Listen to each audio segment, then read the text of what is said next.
Breaking news হলো জামাত আমিরের account হ্যাকের ঘটনায় রাজারবাগ পুলিশ লাইনের সরকারি কোয়ার্টার থেকে ডিভাইস উদ্ধার করা হয়েছে এবং বঙ্গভবনের সহকারী প্রোগ্রামার মোহাম্মদ সরওয়ারে আলমকে আটক করা হয়েছে।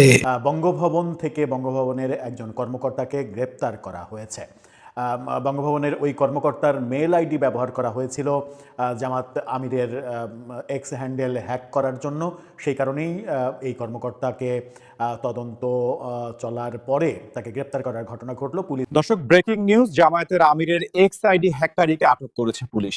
আর বিএনপির সব মিথ্যা ষড়যন্ত্র ফাঁস হয়ে গেল শেষ মুহূর্তে। বিষয়টি বিস্তারিত জানতে দেখুন সম্পূর্ণ ভিডিওটি।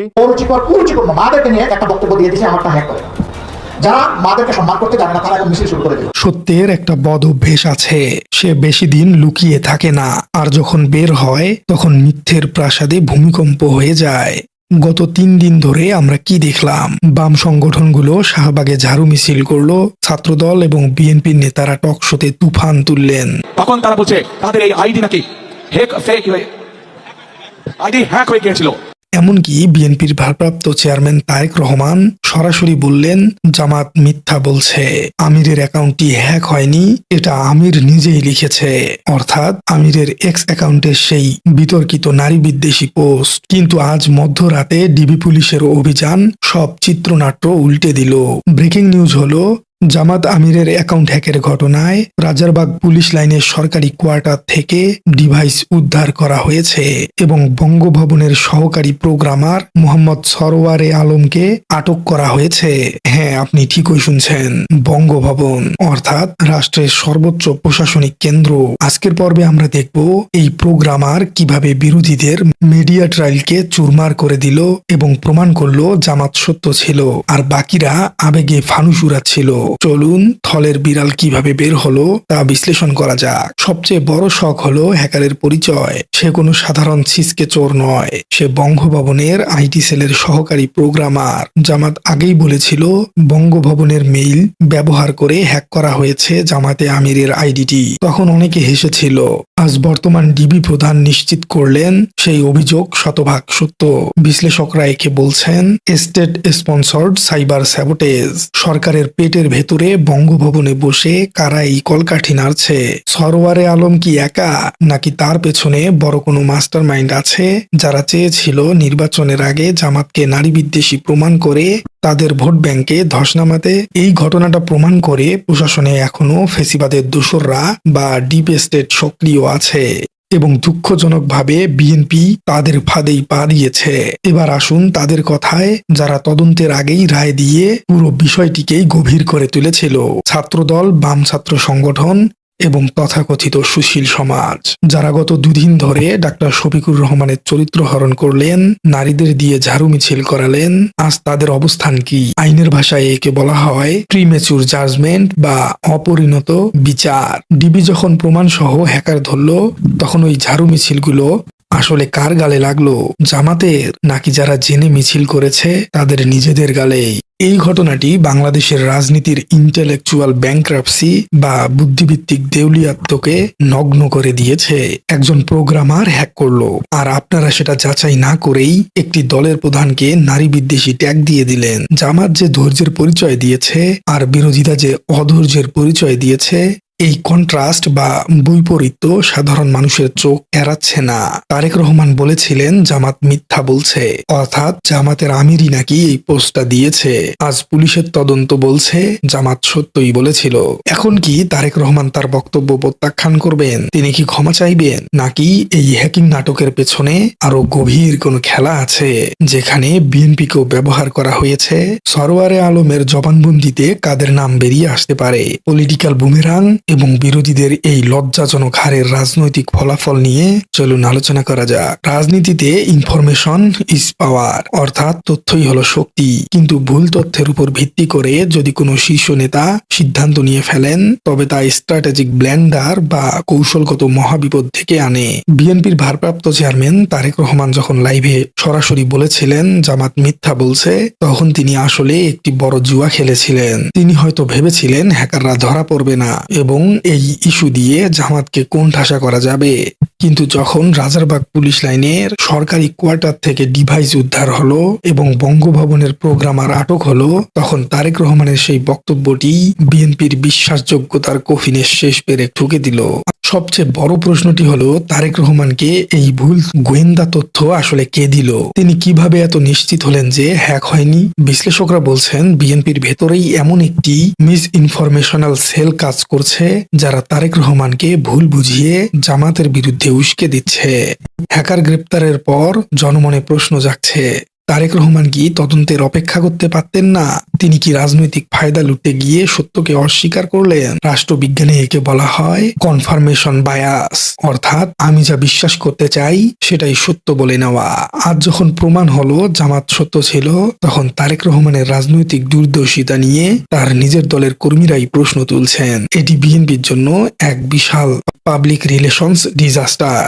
এবার আসুন ষড়যন্ত্রের গভীর স্তরে। হ্যাকার মোহাম্মদ সরোয়ারে আলম একজন সহকারী প্রোগ্রামার। সে বঙ্গভবনে কাজ করে। একজন সাধারণ প্রোগ্রামের কি স্বার্থ থাকতে পারে যে তাকে জামাতে আমিরের অ্যাকাউন্ট হ্যাক করতে হবে এবং সেটা ব্যবহার করে নারী বিদ্বেষী পোস্ট দিতে হবে? নিশ্চিত সে একা নয়। বিশ্লেষকরা সন্দেহ করছেন সে একজন ভাড়াটে প্ররোচনাকারী। তার উদ্দেশ্য ছিল পরিষ্কার, জামাতকে নারী বিদ্বেষী প্রমাণ করা, বিএনপি ও জামাতের মধ্যে আরো বেশি ফাটল ধরানো, বাম ও ছাত্রদলকে মাঠে নামিয়ে দেশে অস্থিরতা তৈরি করা। বঙ্গভবনের মতো সুরক্ষিত জায়গা থেকে এই সাইবার হামলা প্রমাণ করে ফেসিবাদের দোসররা বা ডিপ স্টেট এখনো সরকারের হৃৎপিণ্ডে বসে আছে। তারা কলকাঠি নেড়ে বিরোধী দলগুলোকে একে অপরের বিরুদ্ধে লাগিয়ে দিচ্ছে আর নিজেরা পেছনে বসে হাসছে।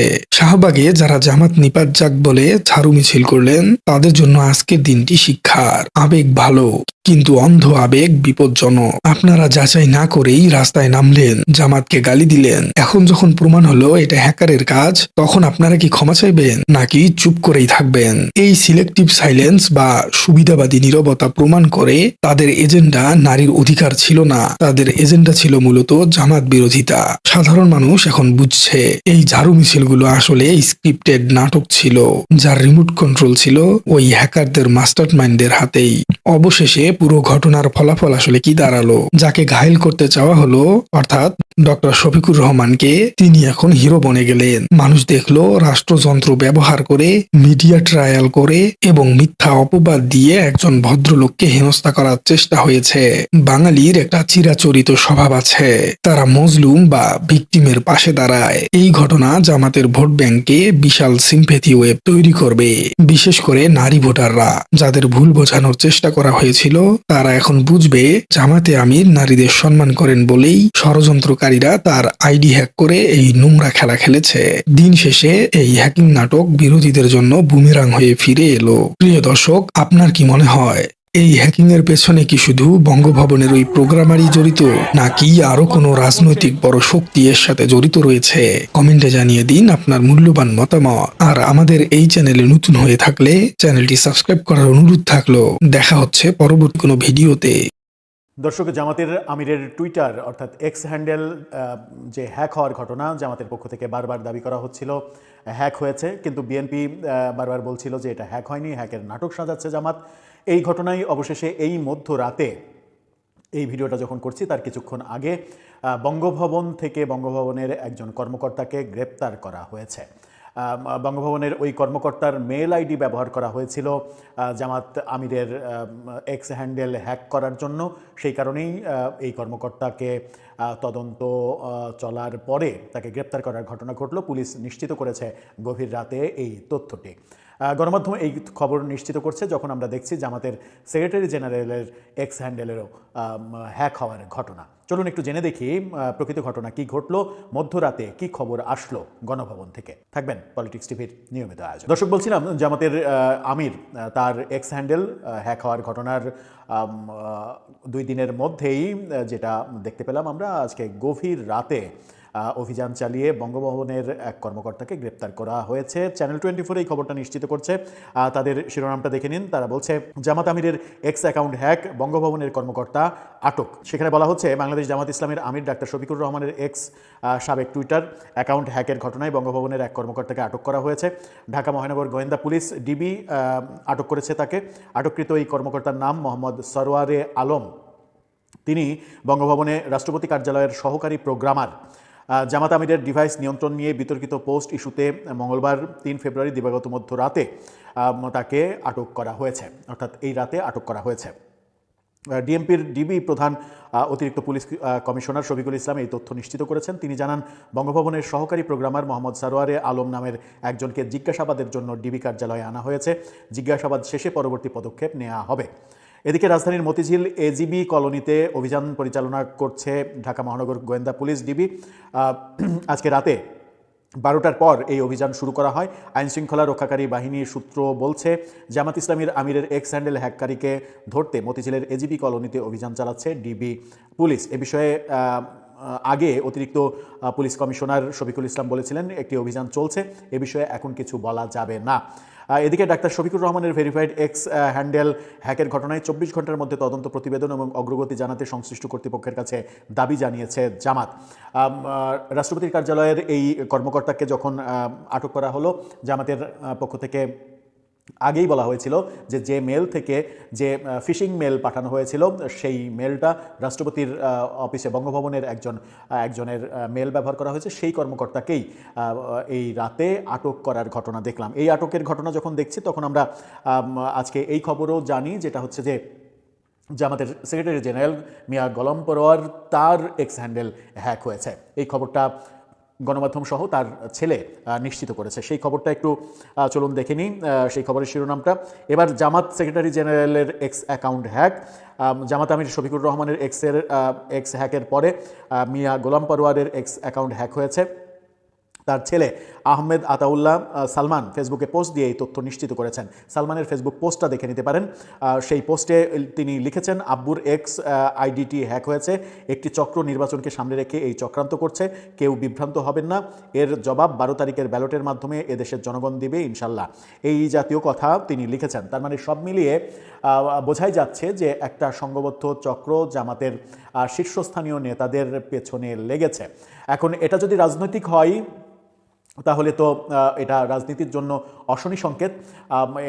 এটা রাজনীতি কিনা সেটা খুঁজে বের করতে হবে। আর এর সঙ্গে বঙ্গভবনের নাম উঠে আসলো, এর সঙ্গে আবার রাষ্ট্রপতির নাম উঠে আসে কিনা, রাষ্ট্রপতিকে কেউ দোষারোপ করতে চেষ্টা করেন কিনা, কেউ বলেন কিনা যে ওখানে ফ্যাসিস্টের দোসর বাস করছে, ওখান থেকেই এই কাজগুলো হচ্ছে, তিনি করাচ্ছেন, এই ধরনের বক্তব্য, অনভিপ্রেত বক্তব্য না আসলেই ব্যাপারটা ভালো হবে, যেন সুষ্ঠু সমাধান হয়। এটার প্রকৃত কারণ কি? যখন আমরা দেখছি যে জামাতের পক্ষে দাবি করা হচ্ছিল যে এটা হ্যাক করা হয়েছে, কিন্তু নানাভাবে তথ্য প্রযুক্তি বিশেষজ্ঞদের কথা বলা হচ্ছিল যে এটা হ্যাক হয়নি, কারণ এক্স অ্যাকাউন্ট হ্যাক হলে 24 ঘন্টার আগে উদ্ধার করা যায় না। এরপরে জামাতের পক্ষ থেকে জানানো হয়েছিল যে এক্স হ্যাক হয়নি, মূলত জামাত আমিরের যে ডিভাইস মোবাইল, সেই মোবাইল হ্যাক হয়েছে।